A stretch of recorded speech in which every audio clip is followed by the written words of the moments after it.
I'm going to venture out onto my porch. Oh, the fresh air feels good. It's 65 degrees out here at the moment.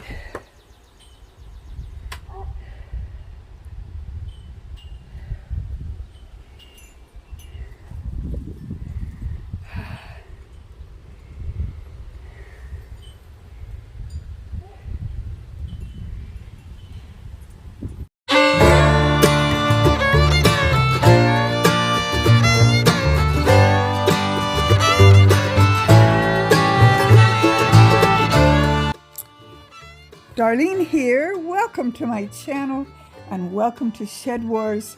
We are a gardening community teaching the world how to garden.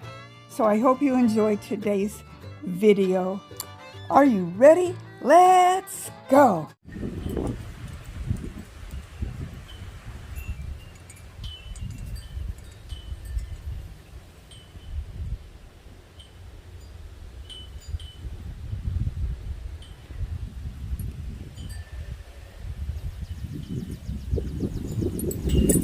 As I focus in on my garden out on the mound, it looks very full of weeds. But I see cucumber blossoms. And as I focus in on my garden out by my poplar trees, let's see if I can focus in on them. Let me move over here and get a better angle. There we go.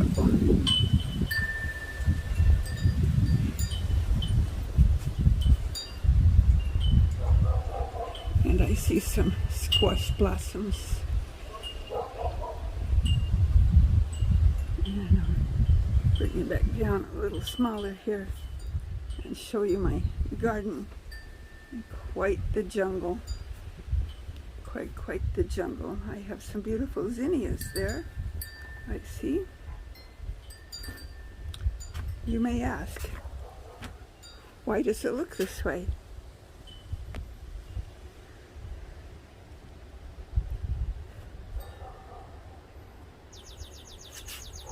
It's a mess.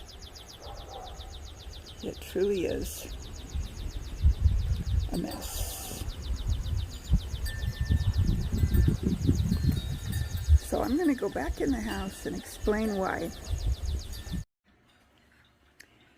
Greetings. This is Darlene from Darlene's Garden.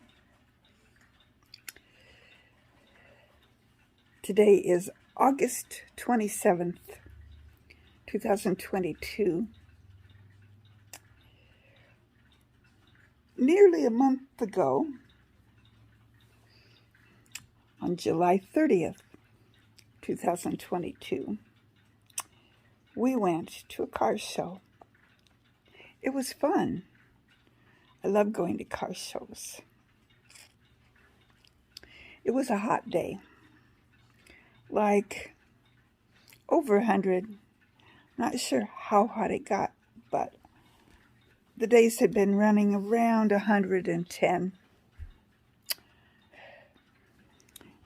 We went to the car show fairly early in the morning, as car shows usually do. And we were quite comfortable. During the day, we sat around with a bunch of other car show participants under one of those tent things that you use for picnics and what have you. We stayed in the shade. We drank lots of water. I have one of those big, I forget the name of the company, but it's a big thing that you drink water out of. And I filled it up twice. So I drank lots of water. I think it holds 26 ounces. Anyway, I drank a lot of water. So I thought I was staying hydrated. Ate a great big piece of watermelon. Also had eaten a couple of pieces of cantaloupe. Along with breakfast they served pancakes and biscuits and gravy. I had biscuits and gravy. Hubby had pancakes. We enjoyed the day. The car show got over with after they gave out the awards. We knew we wouldn't win anything. We never do.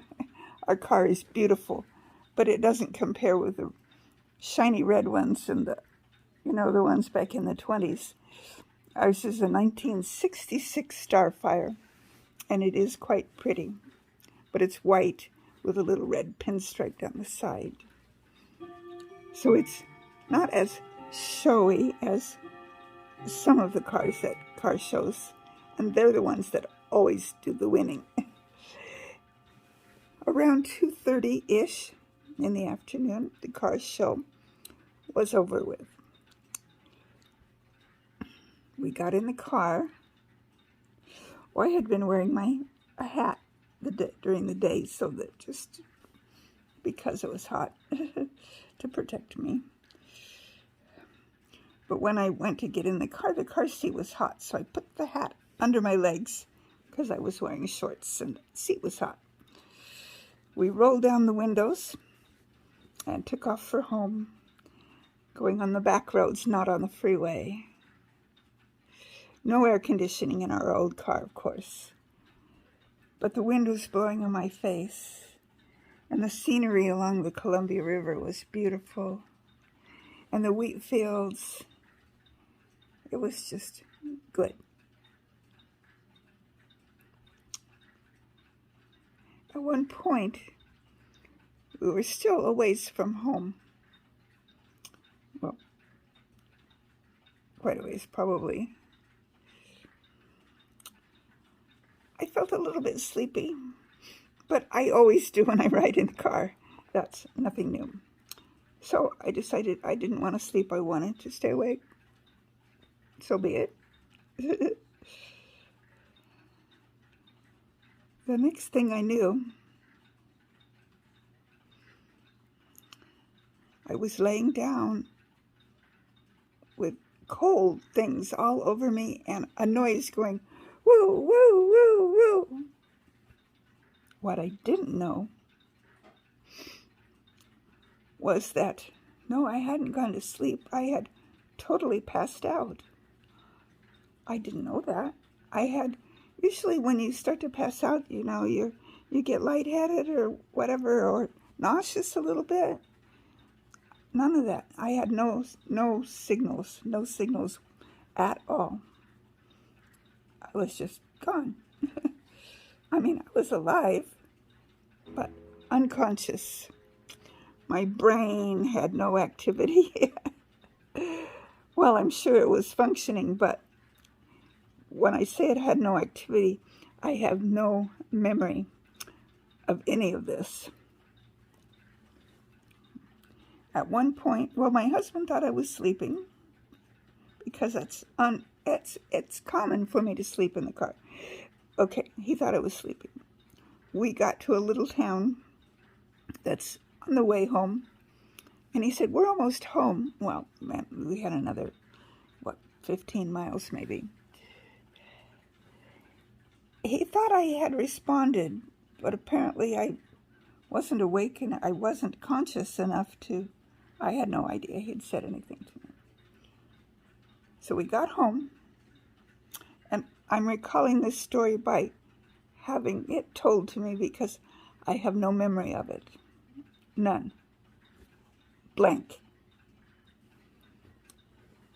Apparently, he parked the old car out right in front of the garage door, and he was going to park the car in the garage, but he needed to go in the house for a second first, which he did.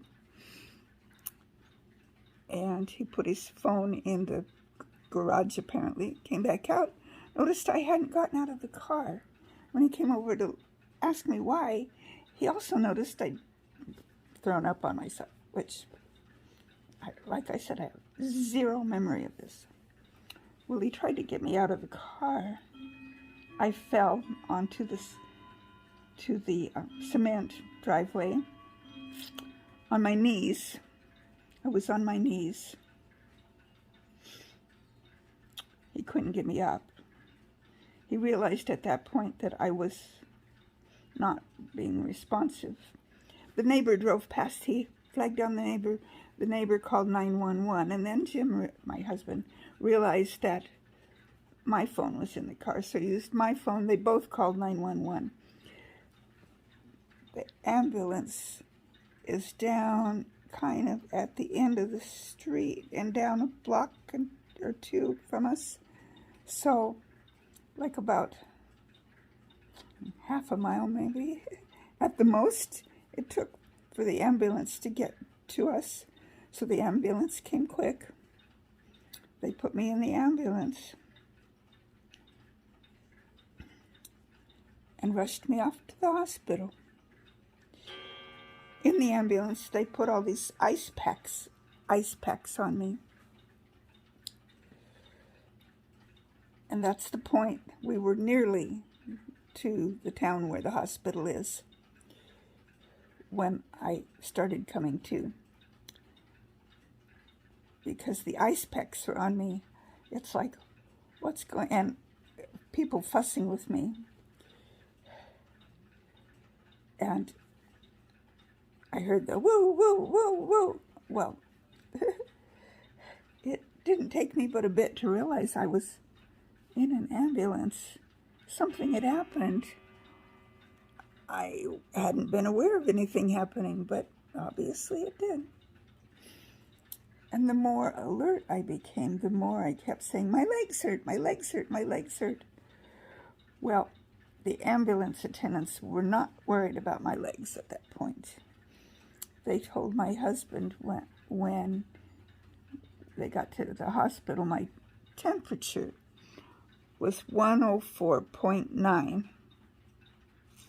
I suspect it had been higher than that at some point for it to be that after all of the ice packs and whatever that they put on me.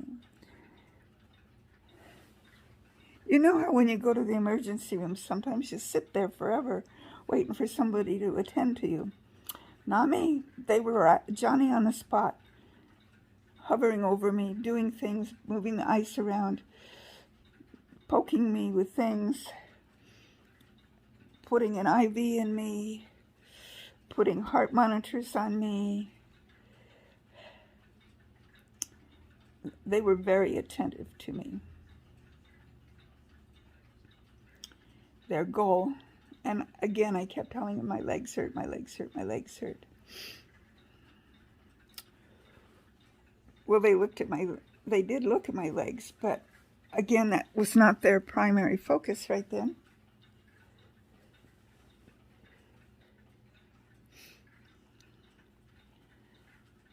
So my temperature started coming down. They told me they want to keep me overnight to observe and make sure I was okay. So eventually I got taken up to a room. Hubby was able to be right there with me.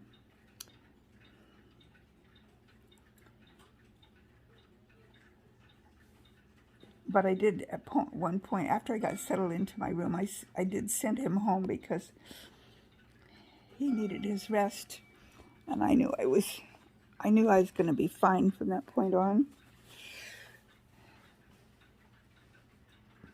And, you know, we had made sure the cats were okay, and that everything was, the garden was watered, and all of those things that you need to do in the, oh goodness.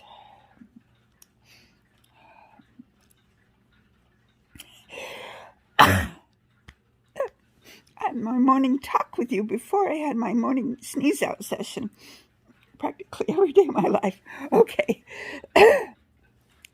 Anyway, I knew they weren't going to let me go home until my temperature was normal, which by morning it was. And then they started focusing on my legs. I had very, very deep second, nearly third degree burns on both legs. Blisters, like a big, huge, humongous blisters going down my legs, just from my knee down to, if I could find my leg here. Okay, there we go. You can see on this side. On the other side, it was from here all the way to my tippy toes. Humongous blisters.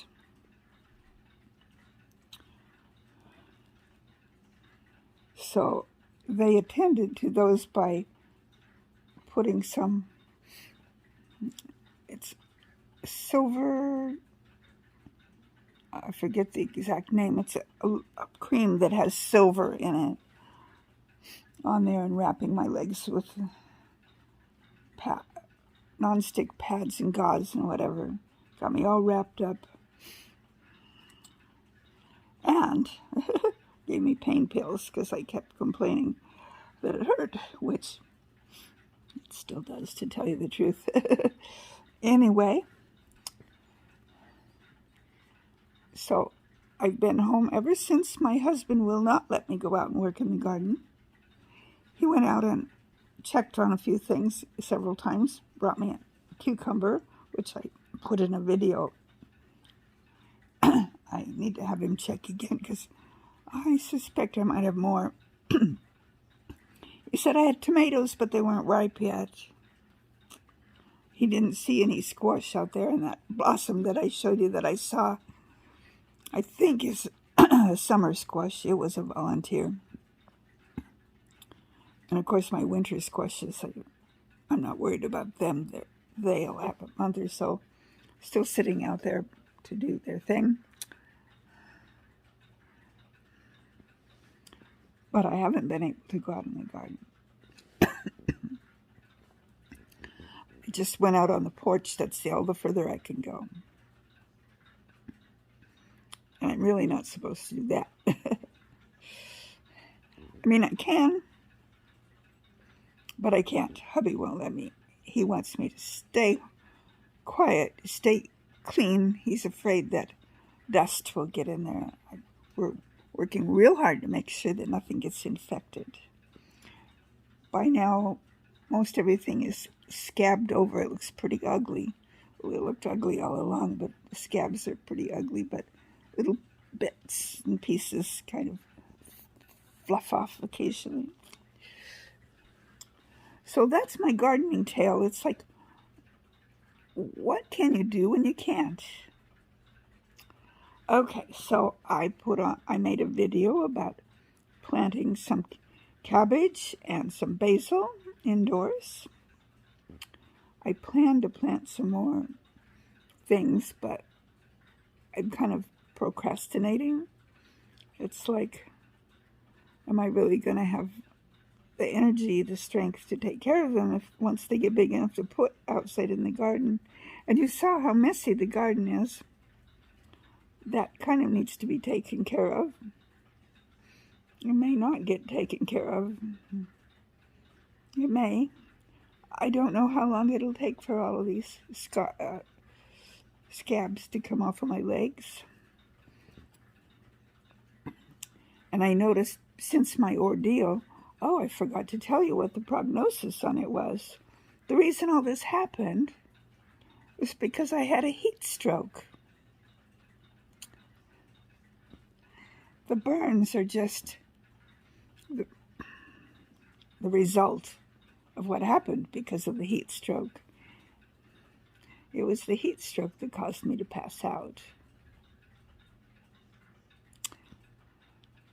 And I'm quite aware of the fact that I could have died. But God isn't done with me yet. I still have a house to run, albeit it's very messy right now. I need to start regaining my strength by putting around and getting bits and pieces of it cleaner than it currently is. I can do some gardening inside so that I'm still gardening. Hubby can take care of the things that get ripe for me outside. And we don't necessarily have to worry about the things that he doesn't really want to bother with, because I think his thumb could be green, but he chooses for it not to be. It's not the end of the world. I garden because I love gardening. And even if I end up only getting that one cucumber, gardening satisfies my heart. Getting my hands in the dirt, watching my little plants grow,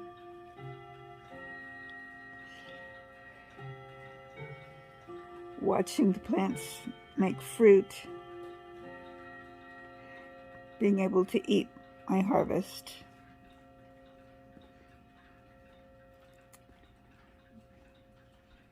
Gardening is satisfying. But when you can't do it, you can't do it.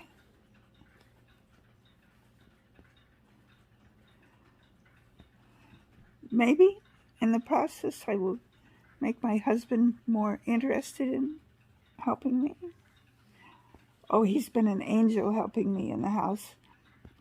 Well, like I said, the house is a bit messy, but he's actually done quite a bit to help me. He changes my bandages out daily and hovers over me to make sure that I don't do too much. So oh goodness, I was just eating something unknown to me. My throat was clogged up. The lesson, the SHEDWAR lesson for this video then is, when you're gardening and you run across a reason why you can't do what you want to do,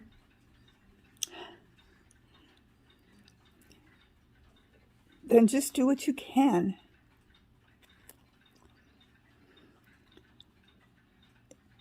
It would be wonderful if the garden was beautiful and luscious and perfect looking, but it's not.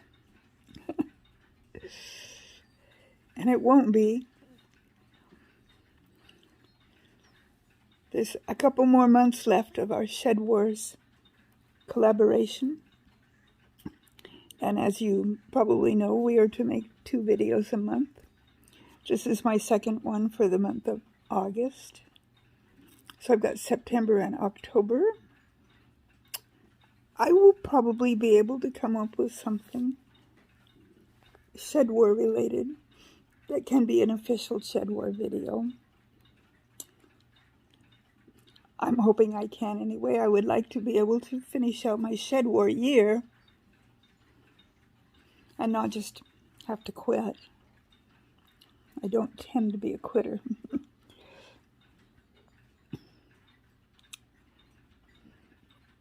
So that's why you haven't seen as many videos lately, and the ones you have seen haven't had as much substance to them. Because for a week or so, I was just kind of out of it altogether. I mean, it was taking pain pills, which now I'm just an Advil or a Tylenol if I need it.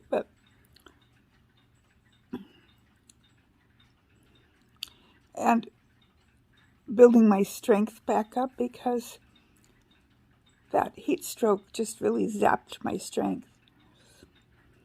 Because I would get winded just walking from my easy chair to the bathroom and back. It's like, but I'm getting stronger.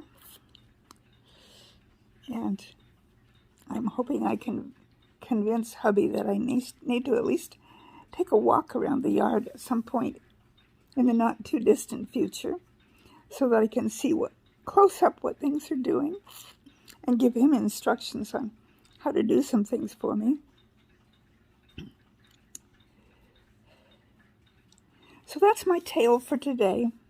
Wasn't one that I wanted to have to tell you, and I debated whether to even tell you or not. I would solicit your prayers because your prayers will help my legs heal faster.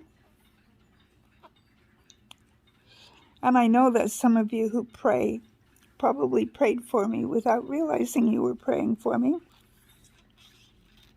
I could feel some prayers. But the prayers will get me through this.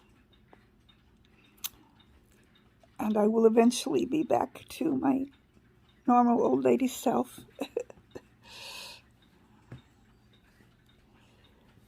Taking into consideration that just my age slows me down.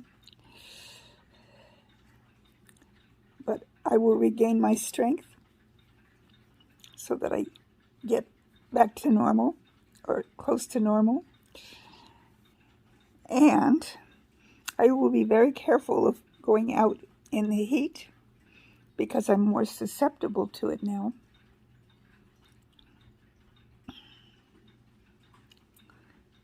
I will try not to let myself get overheated because it can happen quicker than I realize. Well, and as I now know, it can happen without me realizing it. Because, like I told you earlier, I had no idea. None whatsoever. Obviously, if I'd known I had fallen on my knees on a hot cement, I would not have let my legs cook. But I didn't know it. So here I am. Que sera, sera. God's in control. I must have needed to be slowed down.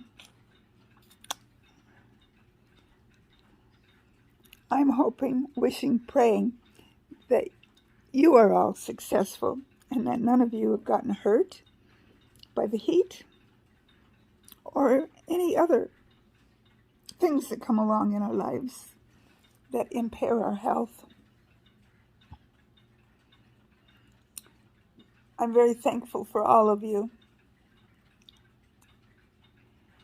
So until my next video, I want the Lord to richly bless you. I want the Lord to grant you wonderful gardens. Always seek the truth, please. Don't forget to share this video, like, subscribe, hit the notification bell, all that stuff that everybody always says. Kind of goes without saying, I guess. To all my Shed War friends, thank you for being part of this collaboration. Thank you for letting me be part of the collaboration. I will stumble my way through the end of the Shed Wars year.